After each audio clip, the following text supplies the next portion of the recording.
Did you know you can start building real estate wealth even if you have zero money? Most people think you need thousands of dollars upfront, but that's a lie.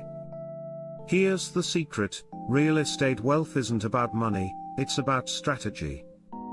Investors focus on cash flow, leverage, and equity growth.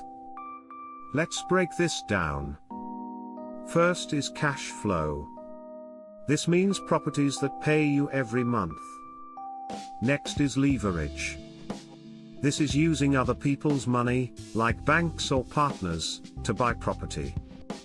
Lastly, equity growth means buying low, increasing the value, and eventually selling for profit. Now, let's reveal the main tip pros use: the BRRRR strategy. It stands for buy, rehab, rent, refinance, repeat. Start by buying undervalued properties. Then, fix them up to make them attractive.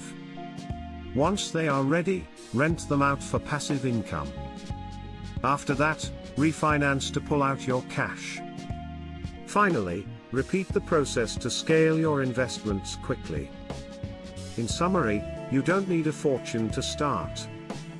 Focus on strategy, cash flow, leverage, and use the BRRRR method to build wealth. If you want a step-by-step guide to start real estate investing with no money, hit follow, because your first property could be closer than you think.